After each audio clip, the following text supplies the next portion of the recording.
టీవీ4 Telugu news కి స్వాగతం.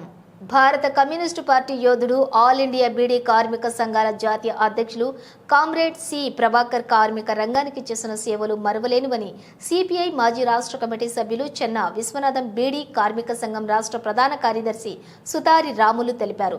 CPI నేత కార్మిక సంఘాల నాయకుడిగా జాతీయ స్థాయిలో ఉద్యమించి హక్కులు సాధించి అమరుడైన కామ్రేడ్ చిలివేరి ప్రభాకర్ 31వ వర్ధంతి సభ సి ప్రభాకర్ భవన్లో అయిన స్తూపం వద్ద చిత్రపటానికి పూలమాలలు వేసి ఘనంగా నివాళులర్పించారు.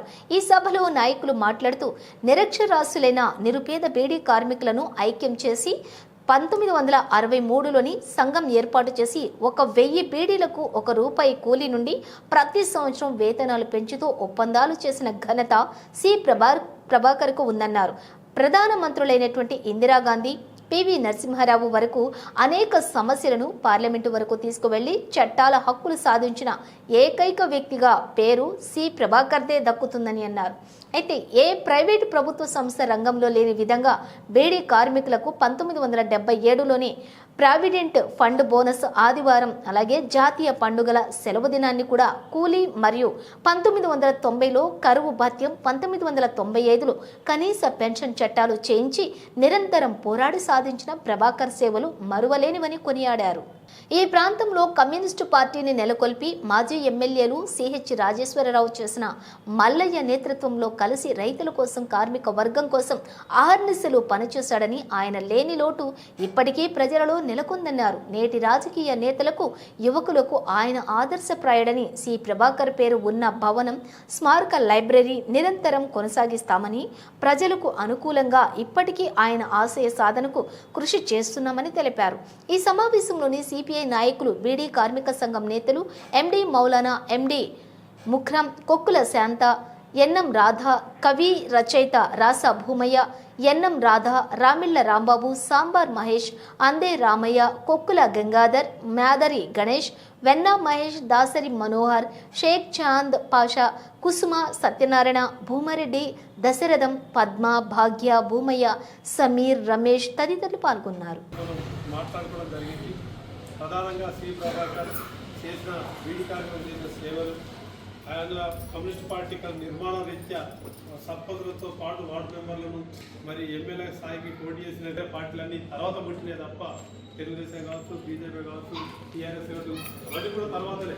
కాకపోతే కమ్యూనిస్టు అంచుకొండ లాంటి ఈ యొక్క కోట్ల మండలంలో ఉన్నటువంటి పునాదుల నుంచి మరి ఇక్కడ ఉద్భవించినట్టే సి ప్రభాకర్ కలగడం ఈ ప్రాంతంలో చాలా సేవలు చేసినటువంటి ఉన్నాయి. ఈ కొరట్లలో ఆయన చేనేత సహకార సంఘం ఏర్పాటు చేసింది. ఈ కొరట్లలో హమాలి కార్మిక సంఘం, డ్రైవర్ల సంఘం ఏర్పాటు చేసింది. ఈ కొరట్లలో బీడీ కార్మిక సంఘం సంఘాన్ని పెట్టి 1963లో రిజిస్టర్ చేసి రూపాయల కూలప్పటి నుంచి అనేక హక్కులు, అనేక సంక్షేమ పథకాలు, బోనస్, ప్రావిడెంట్ ఫండ్, అలాగే కరువు భత్యము, అలాగే ఆదివారం పండుగ దినం కూలీలు ఇవన్నీ ఉండాలా. చివరకు ఆయన చనిపోయిన తర్వాత కూడా కనీస పెన్షన్ ఉండాలా, కార్మికులు ఉండాలని పోరాటం చేసిన వ్యక్తి వాళ్ళు ఉన్నారంటే సి ప్రభాకర్. కాబట్టి ఆయన చేసిన సేవలు ఈ యొక్క ప్రాంతంలో ఉన్నాయి. ఈ జిల్లాకే కాదు, ఈ యొక్క ఆల్ ఇండియా కూడా ఆయన జాతీయ కార్యదర్శిగా పనిచేస్తూ మరి అనేక 14 రాష్ట్రాలు ఈ బీడీ పరిస్థితులు ఉన్న బీడీ కార్మికులు కూడా సమస్యల గురించి ఎప్పుడు కూడా గల్లీ నుంచి ఐక్యమత్య చేస్తూ, ఉద్యమం చేస్తూ ఢిల్లీ వరకు పోరాటం చేసిన వ్యక్తి సి ప్రభాకర్. ఆయనకు మరి ఘనంగా నివాళులు అర్పిస్తూ ఆయన బాటలో మనందరం పరిగణిద్దామని, ఆయన ఆశయ సాధన కోసం అందరం కృషి చేద్దామని చెప్పి ఈ సందర్భంగా తెలియజేసుకుంటూ చెన్న విశ్వనాథం గారిని మాట్లాడాల్సిందిగా కోరుతాం.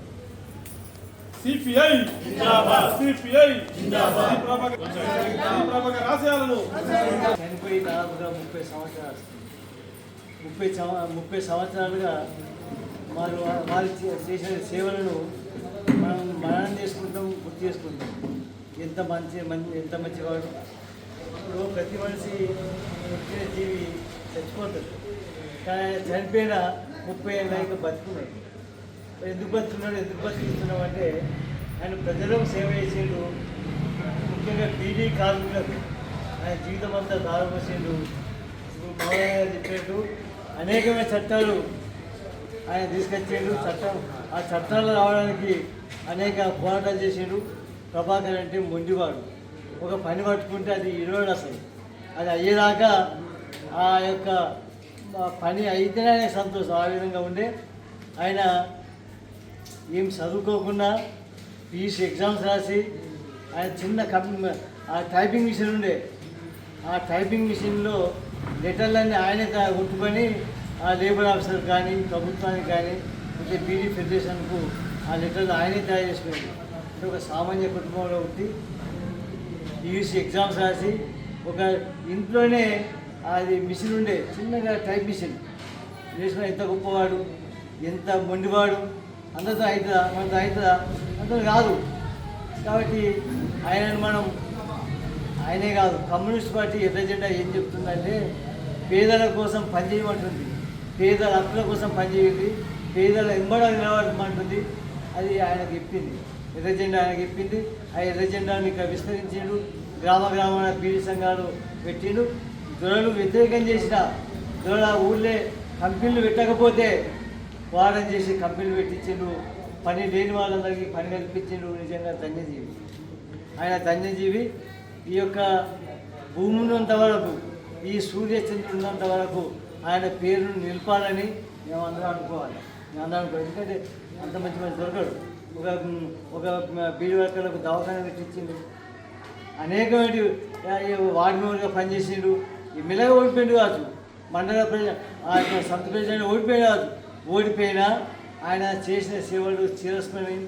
ఈ స్థలంలో ఉన్నామంటే వాళ్ళు ఉన్నదే, కడగుండ ప్రభాకర్ ఉన్న స్థలమే. ఇవాళ బిల్డింగ్ కట్టాం కావచ్చు, ఈ అడుగు వాళ్ళదే, వాళ్ళు ఇచ్చిందే. కాబట్టి మీ అందరికీ విజ్ఞప్తి చేస్తున్నా, మాకు మంచిదనం నేర్పిండు, ఎర్ర జెండా చూపించిండు, నేను కూడా పని చేస్తున్నాను. మీరు కూడా ఈ కమ్యూనిస్ట్ పార్టీలో చేరాలని మీ కొడుకులను, మీ బిడ్డలను, మీ వారసులను అందించి ప్రభాకర్ సేవలను మనం ముందుకు తీసుకుపోతామని చెప్పని మీ అందరికీ సెలవు ఇస్తున్నాం. ముఖ్యంగా ఈరోజు మనం కొట్ల శ్రీ ప్రభాకర్ భవనంలో శ్రీ ప్రభాకర్ గారి 31వ వర్ధంతి జరుపుకుంటున్నాం. ఇతడు చేసిన ఈ ప్రాంతంలో మనం ఎన్నో ఇంతకుముందు అందరూ మాట్లాడిండు అతని గురించి. అతడు ఏం చేసినా ఈ విధంగా కార్మికుల కోసం పోరాటం చేసిండు. కార్మికులకి ఎక్కువ బీడీ కార్మికులని ఆల్ ఇండియా బీడీ ఫెడరేషన్గా, స్టేట్ ఫెడరేషన్గా గుర్తించి అన్ని కార్మికుల కోసం వ్యవస్థను ఎక్కడో ఉన్న పూణేలో ఉన్న సంస్థను, బొంబాయిలో భీమండిలో ఉన్న బీడీ ఇండస్ట్రీని మన కొట్లకు తీసుకొచ్చి కొట్లలో అతని ఇంట్లో పెట్టుకొని అవి నడిపించుకుంటూ ఒక గంపని అక్కడ నిజామాబాద్ నుంచి పూణేకి కొండవుతున్నాడు. అప్పుడు ఎంత కష్టపడి ఆ ట్రైన్లలో, అప్పుడు ట్రైన్లు ఇప్పుడు ఎక్కితే బొంబాయిలు దిగుతున్నాం, ఆ నుంచి పూణేకి కొండవుతున్నాడు. అప్పుడు ఎంత కష్టపడి ఆ ట్రైన్లలో, అప్పుడు ట్రైన్లు ఇప్పుడు ఎక్కితే బొంబాయిలు దిగుతున్నాం, అప్పుడు 3-4 ట్రైన్లు మారాలి. అయినా కానీ కొండపోయి అంటే మనోళ్ళకు పని కల్పించాలి, మనకు నేర్పాలి అన్న ఆ గంపలు కొండే అక్కడ వేసి అక్కడ వాళ్ళని నిజామాబాద్ తెచ్చి ఆ నిజామాబాద్ నుంచి మన కొట్లకి తెచ్చి ఫస్ట్ ఇటు జగిత్తాలో మెడిపెళ్ళాడు విడి లేకుండే, ఫస్ట్ కొట్లనే ఉండే. ఆ తర్వాత కొట్ల నుంచి వెళ్ళి ఇప్పుడు కరీంనగర్ దాకా బాకింది, కరీంనగర్ దాకా బాకి అవన్నీ కంపెనీలు ఏదున్నా. ఇప్పుడు మనం ప్రభాకర్, అనంతరెడ్డి, ఈ సిరాజుద్దీన్, శంకర్రావు వీళ్ళు చేసిన పోరాట ఫలితాలే ఈ 4 జిల్లాల్లో మనం అనుభవిస్తున్నాం. మనం వరంగల్ పోతే ఈ మజూరు ఉండదు, వాళ్ళకి పిఎఫ్ ఉండదు, పింఛన్ ఉండదు. హైదరాబాద్లో బీడీలు ఉన్నాయి, వాళ్ళకి పిఎఫ్ ఉండదు, బీడీ ఉండదు, ఏముండదు. ఒక ఈ 4 జిల్లాలంటే వీళ్ళ పోరాటాల సాధ్యంతోనే మనం ఈరోజు పింఛన్లు తింటున్నాం, పింఛన్లు వస్తున్నాయి, మజూరు వస్తుంది. ఇప్పుడు 250 రూపాయలు ఎక్కడ మజూరు లేదు, దాదాపు వరంగల్ లేదు, కానీ ఈ ప్రాంతంలో ఉన్నది. కారణం ఈ ప్రభాకర్ పోరాటంతో, వీరితో దీన్ని స్ఫూర్తించి మనం దీన్ని దేశవ్యాప్తంగా ఒక్కటే మజూరు ఉండాలి. ఇప్పుడు ఏంటంటే మన శివాజీ ఉన్నది, శివాజీ ఎన్నో నడుస్తుంది, వారానికి 3 రోజులు 4 రోజులు నడుస్తుంది. ఎందుకు నడుస్తుంది? ఇక్కడి నుంచి కొండపోయి అది బెంగాల్ సంస్థ పెట్టింది, అక్కడ మజూరు తక్కువ. ఇక్కడ వరంగల్ ఎంత? వరంగల్ 200 రూపాయల మజూరి వరంగల్ పోతున్నాయి. అంటే ఎక్కడ తక్కువ ఉంటే అక్కడ మజూరు తక్కువ ఇప్పిస్తున్నారు, మనకి ఇక్కడ పీడీలు తక్కువ ఇప్పించుకుంటున్నారు. మన చేస్తే చేయు లేకుంటే లేదు అన్న ఉద్దేశంతో నడుస్తుంది. కాబట్టి మనం దేశవ్యాప్తంగా ఒకటే మజూరి ఉండాలి. పింఛన్లందరికీ 6,000 రూపాయలని మన ఫెడరేషన్ తరఫున, మన యూనియన్ తరఫున